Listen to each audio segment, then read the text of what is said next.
welcome to another Ramble Radio, everybody. But it's video. Eddie, as sure as those punches you've been thrown are accurate, it's also radio. I don't know. It's also radio. And you think it's just us. Who else could it be? Okay, preparing. Right now, he is working. He is right now writing, as we speak, Tucker Carlson's rebuttal to the Montana man who confronted him. Cody Villafana, everybody. He ain't taking that shit. Cody, he ain't taking that shit. No. Cody's going to tell that motherfucker what's... Yeah. So, did Tucker call you before the story broke?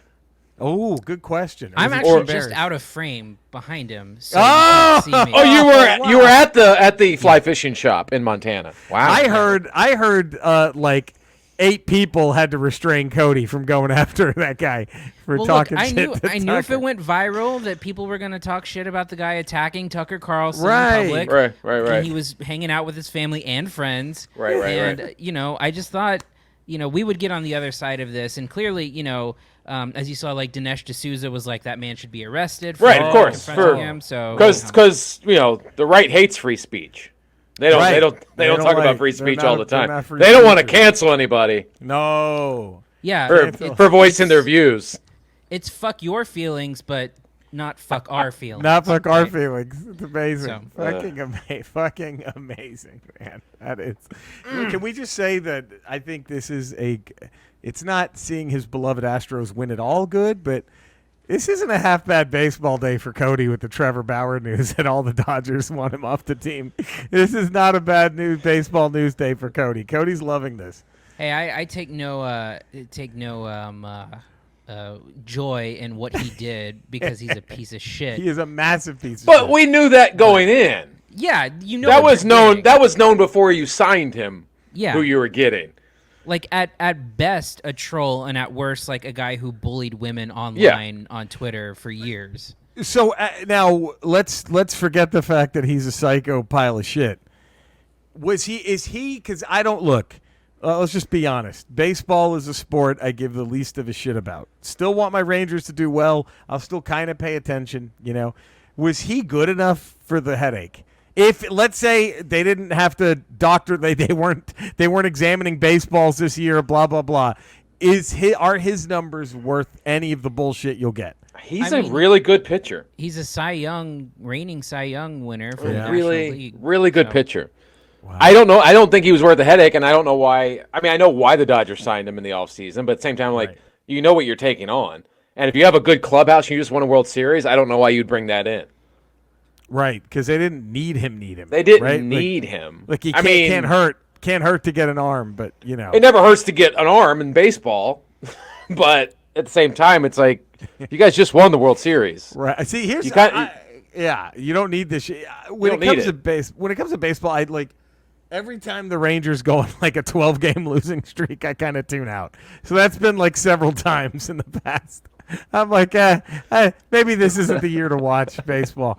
Like I kind of tune out. Like that's been my issue, my sad, and I didn't, and I stopped really religiously paying attention to the Dallas Stars after they got embarrassed by Buffalo in the Stanley Cup after the one they won. When like Buffalo was like everyone on the Sabres, no, the New Jersey Devils, everyone on the New Jersey Devils.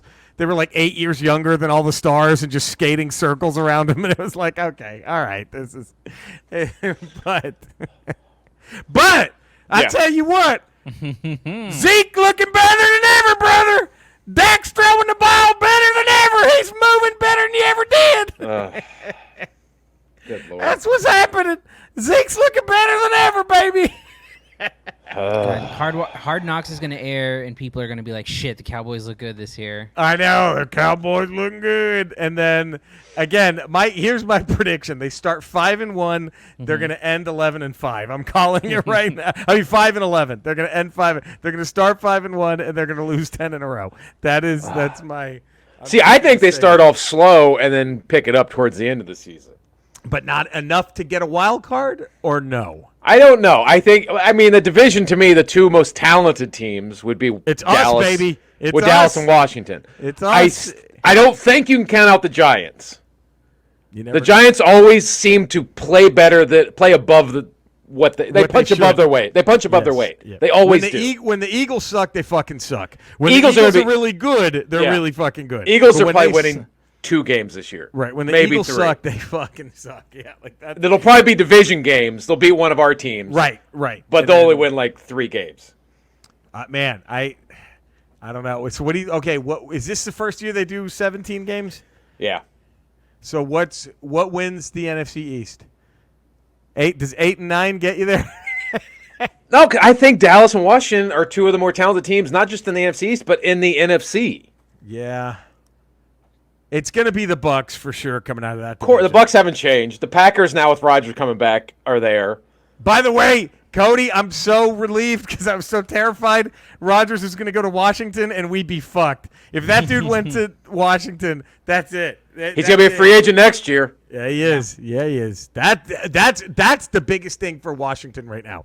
Is you all need to. This whole season needs to be a Aaron Rodgers. Come here, and the sky's the fucking. You'll win it. You'll win it if you come here. You will win it. Look at this defense. You are going to trust us. You know, maybe make a trade in the middle of the year for a receiver, something like that. You know what I mean? Like, here you go, baby. I think they're pretty. I think they're okay on offense, and defense is. I think they can keep that unit together for like another 3 years, maybe. That defense is going to be horrifying for a long time. If they can keep them together, that defense is going to be a nightmare. They just gave Allen a 4-year extension, their defensive tackle. Man. Look at that. See? Look at all right. So also down to Cody. And so let's just let the cat out of the bag now. There's might be some big time spoilers, okay? But the Masters of the Universe Revelation. So Eddie just have a field day. Eddie knew everything that was going to happen. I got some inside info before it came out, and I told Jerry before we recorded last week what was going to happen. And we told Cody. And we didn't want to mention it because, I got privileged information, so we didn't mention it last week. Right. And I went in. I was second guessing it. Me too. I was like, I don't know about this. I don't know if you can do this. I don't know. And then I'm leaving it going, this is all Kevin Smith needs to do from here on out. Like, this is better than anything he's done in a long fucking time. This is one of my favorite things he's done. It was surprisingly very good, and I like it more and more now that the more I think about it, the more I like it. When I first saw it, I'm like, that was fine. And then now that I think more about it, I'm like, holy shit, that was pretty fucking good.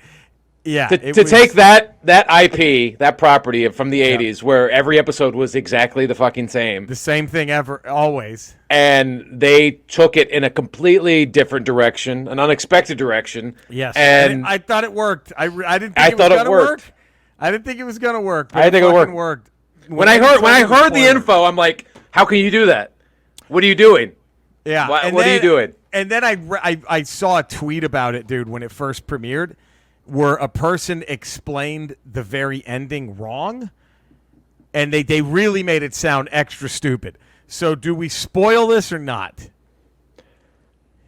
I think we spoil it. I mean, it's been out since 5 episodes. It's like 5 episodes. Episodes. Look, if you care about Master of the Universe so much you don't want it spoiled, you would have watched it by now. That's true. If you don't care about it, then you don't care about it. Then that means Cody has no excuse. Cody, because he lives and breathes Masters of the Universe, so he has no excuse. It's my favorite. All right, have you almost finished that life-size replica of Castle Grayskull? Like that you could actually live in? Yeah. I hit a setback. What? I couldn't get the building permits. That sucks. It's just been a pain in the ass. Is the dream over? Oh, no. It's never okay. over. Okay, good. Okay, good. That's what we want to hear. So what Eddie had heard was that Prince Adam He-Man dies in the first episode. And I'm like, what you do? You can't kill off the guy in the first episode. Skeletor. They both bite it. And then, but I thought, okay, you got to have a really good writing team to make this work. And hats off, they do, because they made it fucking work. I thought the Tila's journey was fantastic, but this person, we lost Cody. Cody, you still there? He doesn't want spoilers. He doesn't want spoilers. Cody went into the isolation room. Cody, you still there? Oh no, I know what happened. His pizza got delivered. Pizza got delivered? Not quite yet. It's on the way. I had to check in on it. So what this guy said online was, he goes, it was the worst show I've ever seen. He-Man dies in the first episode, Orko dies in the 5th one, and then he dies again in the last episode. He-Man dies again in the last one. And I was like, that, yeah, okay, if you read that sentence, it sounds like a giant mess. But I obviously the jury is still out. First of all, Orko finally has a purpose. Orko was amazing in this. Orko finally was a character you didn't want to punch your TV in watching. Right, and we'll say this too about Orko dying. Nobody saw a body. He disappeared. He didn't die. Yeah. So maybe he died. Who knows? I think because there are comic books in the future where they kind of hint at the future where he actually becomes a creature named Oracle. Yeah. And I wonder if that's what this is the beginning of, right? And, and we all, of course, I'm so sorry, Cody. This is like preaching to the, I mean, we all know that. We all know. We all know that Teela is a daughter of the sorceress, and we don't know who her actual father is. Man-at-Arms adopted her. God, how annoying is that to hear, Cody? When like, you know that. Everybody. I mean, that's like, water's wet. No shit. Yeah, that's like me saying, we all know that a touchdown is 6 points in football, and then the extra point is like this what gets you to 7. Like, Yeah, so this, I mean, I think they did a good job of we are going to build this other future that's been hinted at several times where Teela becomes a sorceress. Yeah. Right? And I think that's what they're obviously leaning towards. She had such an aversion to magic. The only thing I didn't like about the series looking back is how so many times they're like, Teela, I got something to tell. We got to go. Like they kind of went well a few times. Especially, between her and Man-at-Arms, every time it was like, I got to say this. We have to go. Like, okay, it can wait. Okay, and it can't wait. It's the biggest drop of the anyway. But that's minor. That's minor shit. Minor. But I thought it was fucking really fun, and the ending I fucking loved. I love how they split the sword because I remember when I first bought the He-Man toys when I was a kid. He-Man came with the silver power, half of a power sword, and then Skeletor came with the purple one. Yep. And you put them together to make the full sword. They fit together, and they never addressed that really in the original series ever. And so, and I think they also did things that, like, again, Cody, Jesus, buddy. Again, just guys, are you guys going to talk about the show, or are you just going to talk about just shit everyone knows already? Like, come on. Well, all right, Cody. We finally get to see Scareglow. Yeah. We finally get to see King Grayskull. We finally get to see Vicor. You can see the champion hero. Does that, because I don't know how many, God, the letters Cody's written begging for those characters to pop up. Yep. And they finally did. I mean, you testified before Congress about Grayskull, didn't you? Yeah. Yeah, it was. You had a committee hearing before that got Congress. Heated. That got heated. Trying to force Mattel to do an episode about Grayskull. No, I got thrown out. He was thrown. It was heated. That got ugly real quick. I remember that. Yeah. It was right after Rafael Palmeiro's. I did not do steroids. Yeah, I did not do steroids. Yours was the next hearing after that. I remember everybody was testy. Everyone was already on edge. Yeah, I was fined heavily by the FCC for my language on C-SPAN. So you finally feel vindicated right now, right? 20 years later, but you're vindicated. Oh yeah. It was, dude. This thing was. I don't get anyone. I don't know why the incels are pissed, but they are. But they always are. They always have to get. I think they are mad because we wanted to see our nearly naked, muscly guy run around for 5 episodes. Where's the buff guy in loincloth? Where's the buff guy and just the jockstrap and the sword? Beating up the guy, the skeleton guy. I want to see that. The jockstrap. The skeleton guy with just the jockstrap. I don't want to see this girl run around. I want to see my 2 nearly naked dudes fighting each other. I mean, there are so many episodes of the actual He-Man show that are just beyond ridiculous. Yeah. To anyone complaining about this is. I would say 2 of the most annoying fictional characters in the history of television are on He-Man the Master.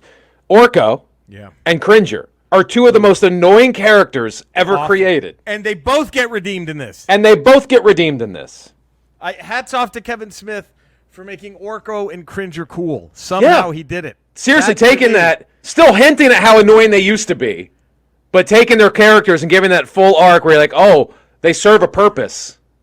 Because when the first episode, when it looks like I think it was either Sorceress or Teela was in deep shit from Evil Lyn, and Orko steps in and stops him. Remember Yeah, that? I was like, wait, what? Like, this guy never did this. This guy No. couldn't do this shit. I was like, whoa. That's your first little hint. Who would get pissed at Orko dying? Especially the way he died. If he died, the way he died, how could you get pissed at it? Who gets mad at that? That character now served a purpose. Went out like a G. Instead of being a stupid went out like a hard G. Who had a better blaze of glory? I mean, come on. Butch Cassidy and the Sundance Kid or Orko? Maybe. I got to go Orko. Orko. I think Bonnie Orko and beats Clyde, Butch. Orko. Yeah. I think you got to go Orko on that. Young Guns or Orko? Well, Young Guns. Let's finish the game. Young Guns. Let's Young Gun. Time out. Young Guns. That's the greatest. What if Orko leaned back to Tila and was like, "Let's finish the game"? Oh my God! Then does that? If he's wounded and Evelyn is like, Orko, we have to escape, and he goes, Evelyn, let's finish the game. Oh, are you kidding? Are you kidding? How big of a pop does that get if you're in a movie theater? Amazing. Me and you are screaming. Everyone else is looking confused, They but don't know we what's happening. are screaming our heads. Orko says, let's finish. And then they just go all in. And you just hear the Bon Jovi.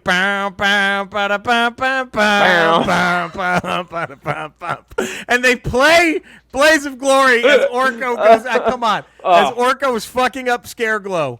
Wake up in the morning and I raise my weary head. Oh, dude. Someone needs to recut that whole scene with that song in it. Thank you. I don't know where I'm going. Holy God knows where I've been. Cody, I'm a devil on the run, a six-gun lover, a candle in the wind. Can you think of a better lyric? I can't.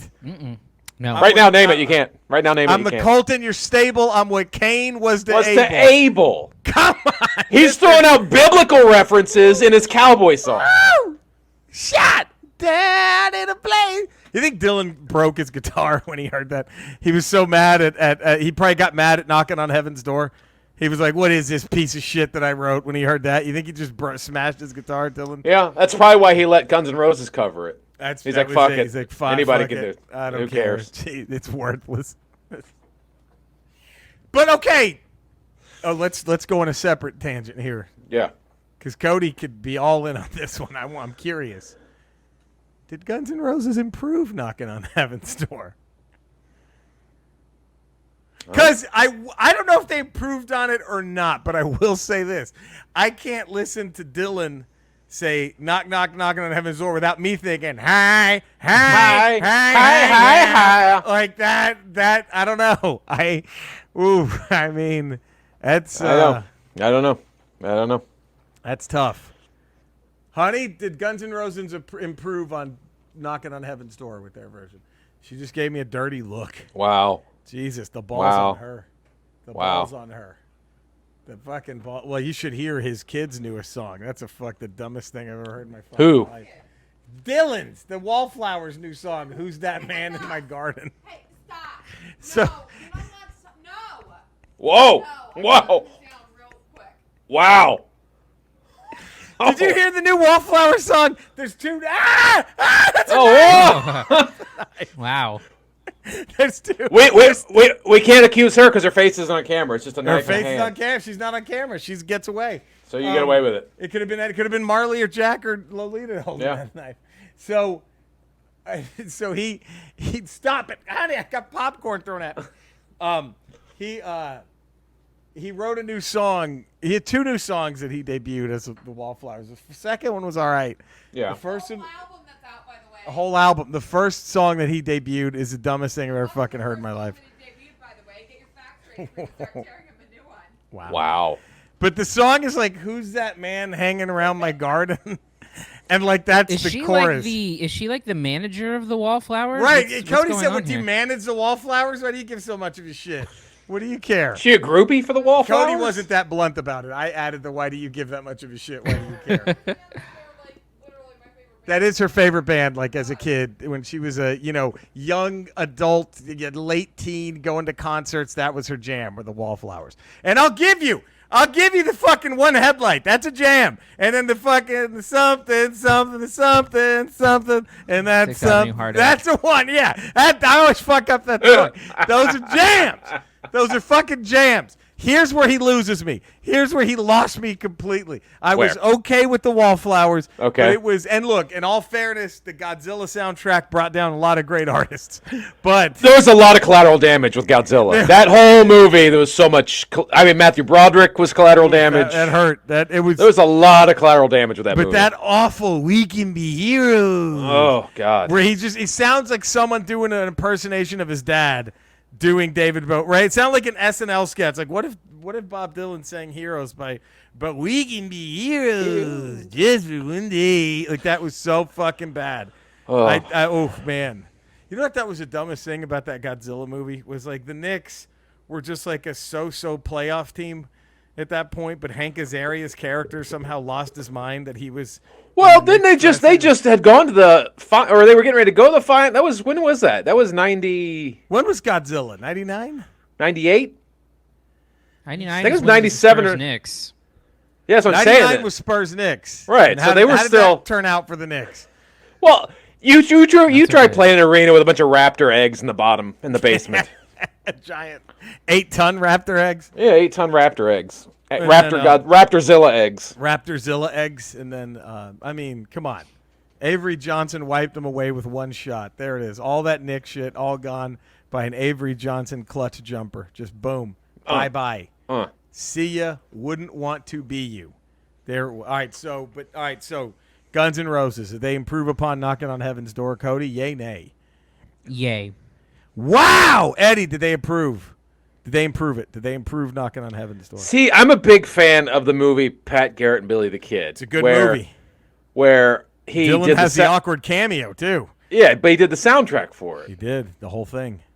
And he's got some good songs there. And then there's that one shot of Knocking on Heaven's Door when Slim Pickens? What was his name? I think it was. He had just gotten shot, and he's sitting there, and he's dying, and he's looking at the sunset, and his wife comes over. So every time I think of that song, I don't think of Guns N' Roses. I think of that scene. Would it have been ruined, that scene, if you had the Well, yeah.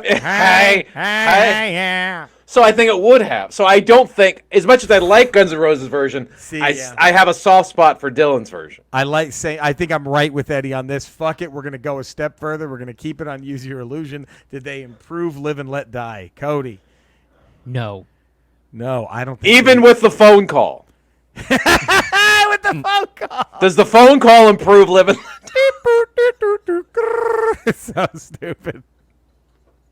See, I think it does, because I think every song needs a phone call message stuck in the middle of it. You know what? I think their version of Live and Let Die would have been way more epic had it been a B-side of a single that you could only get with the single. Had it not been part of Use Your Illusion. You know what I mean? Like, had it been like a Comic-Con exclusive. You know what I mean? Right. Not just something you can go get at Target. What, honey? Done. Wow. Who's that man in my garden? Who's that? That's literally the chorus. We can be heroes. Heroes. Just one day. We can be heroes. She's so mad right now. I've never seen her this angry. And boy, have I seen her angry, gang. I know. I've been there. Woo! I've seen her angry. That time we came home late from a movie, her and Schmerelson were just sitting down to dinner. that hurt. That one, hurt. she was so was pissed. Mad. Cooked him a meal. She never cooked me. I'll tell you that. Cooked old Schmerelson a fine cuisine. She never rocked out for me. I'll tell you that one. Oh, man. Well, this has been just what a great Ramble radio. Right? But thumbs up, Masters of the Universe. Well, before we go that far, Eddie. Right. Oh, fuck. This guy might be a little extra. He might be a little full of himself right now. After that ending. Wait, can we tell Cody the ending so he has an idea of what we're? Okay, Cody, I think are we you should familiar with He-Man at all? No. So he has the sword that he goes from Prince Adam to He-Man. It's basically like the power, sword of power. Yes, the sword of power. And he holds it up and he goes, "By the power of Grayskull, I have the power!" And he becomes He-Man. Oh, that was another cool thing I want to talk about He-Man. When they're in Preternia, yes, and all the other champions say he's the only one who ever stayed in his lesser form. Yes, he chose his lesser form. That was such a cool thing. Cool little thing. I loved it. So in this one, Prince Adam, who dies, He-Man dies, so they're able to take him out of heaven and bring him back. because they need him because Grayskull is now dying. They've reassembled the Power Sword, and they think he can hold it aloft and bring all the magic back to Eternia, and Eternia will live again. And he holds it up, and he goes, by the power of Grayskull, and then Skeletor shows up, who was not dead the entire time. He was hiding in Evil Lynn's orb. He kills he stabs Prince Adam, grabs the sword, and then he says, I have the power, and he becomes like God Skeletor. He's now the champion. He is now the most powerful creature in the universe. So that's just FYI, Cody. That's where we left off of. That's what we're dealing with. And King Randor is a humongous dick. Man, well, there we Well, go. then that should be interesting to speak to our next person here. Skeletor. I guess that's how. I don't know how you want me to address you now after the events of Masters of the Universe. I'll just call you Skeletor until I'm told otherwise. What do you have to say for yourself after your showing this past week? Well, Andy, that's a wonderful question. I'm glad you asked me. You can call me whatever you want, baby, because it doesn't fucking matter. You know what I mean? How do I feel after what happened? You know how good, you know what's happening right now? You can't see this, but I have 4 merfolk sucking my dick right now. Isn't that great?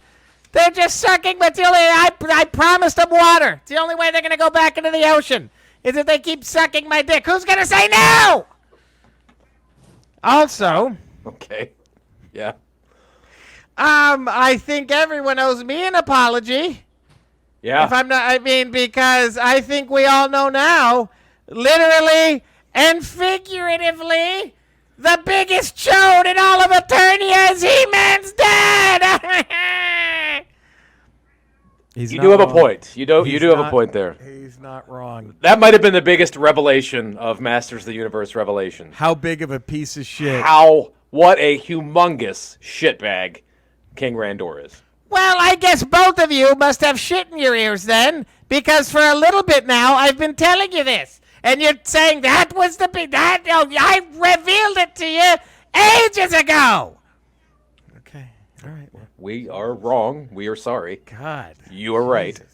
Wow, King Randor is a chode. he's a fucking chode, man. The biggest. Yeah. Yes. The biggest. All right, man. The biggest chode.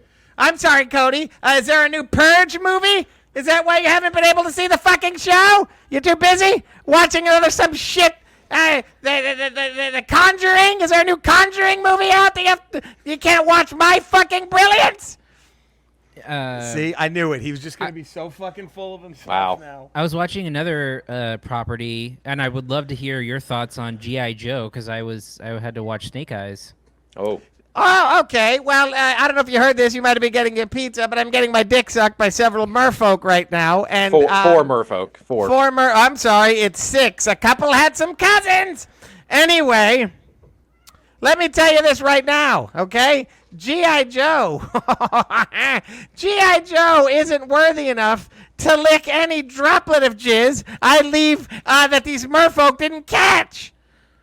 Okay. Alrighty then, I guess that's his G.I. Joe take. Wow. All right, great. Right. I mean, You know what I would have done? I would have fucked up all the Joes. I would have fucked up all of Cobra, and I'd had Scarlet and the Baroness sucking my dick. Wow. Okay. Jeez. Wow. I tell you, he went that's crazy. different than what happens in the movie. But It is. Yeah, I'm sure it's. Oh God, are you is. allowed to speak of the G.I. Joe movie, Cody? yeah, it's out. It's out now. It's actually out. Was it hey, or was it Is it better than the other G.I. Joe movies? I Was it haven't better than the seen Rock 'em. one? Oh. I haven't seen them, but 'Cause it those are was- awful. Yeah, this wasn't awful. It wasn't awful. It wasn't unwatchable. It's confusing because it doesn't really feel like it is a G.I. Joe movie. Like there's very Right. little that connects it, and it's all sort of like scattered throughout. It's more Does of it feel? It's like a Yakuza martial arts kind of movie. Does it feel like there's more to be told with the story? This is just sort of the beginning, and it's going to go into more GI Joe stuff if they make a second or third one. I mean, it could, but like also Snake Eyes is kind of a dick in the movie, and it's kind of it's kind of weird the way that it portrays him. I mean, it definitely could. It opens it a little bit, but I don't know that anyone is Because gonna be Snake super Eyes in the interested. cartoon and the comics famously never spoke. Never spoke. Yeah, no, he talks the whole time here. So, all right. And nothing happens that changes his speech in this movie. So, I mean, we're leaving him as a fully talking person. So. Okay. I'll tell you what changes his speech, guys. Okay, you know why he doesn't talk? He's got my nuts in his mouth the whole fucking time. Okay, He's there we go. more than intolerable. He's drunk with power. More. I didn't think he could be worse. Oof. All right. There we go. Cody, I'm sorry, buddy, but where can everyone find you? Cool, thanks. Well, you can find me at Cinesnob Cody on Twitter, the Cinesnob Podcast, youtube.com/Cinesnob. Please subscribe. We also just uploaded, Jared and I and Kiko used to do a web show on a TV station, TV station. And so Jared has been uploading our old episodes from 2012. That's cool. So nice. If you want to see me look like a child in front of grown men, you hilarious. can check it out. Fucking A, that's awesome. Everybody get on that good shit. Eddie? 5 days a week, patreon.com, the Ralph Report. And then Tuesdays, Fridays, we got Ramble Radio. Wednesdays, we got Ramble Proper. And then occasionally a Good Willow Hunting on a Thursday. That's what's up. Me, basically right here. Eventually, I'm going to get back to doing the Smug Nerd. Eventually, I'll get back to doing my YouTubing and my Twitching. But for now, because I'm fucking exhausted since the left side of my liver is now growing, and it feels fucking weird. That's so weird. I'm taking plenty of naps. But there we go. So you know where to find us. You know where to love us. Do all that. Stay safe. Have a great Tuesday. And we'll see you tomorrow for a regular Ramble. There we go. And then we'll see you Friday as we continue our, what was it called again? Stallapalooza? What was it? Dump-a-palooza. Dump-a-palooza. We got to get that because we're going down on Friday. So be safe. We love you guys. Take care, everybody. Bye.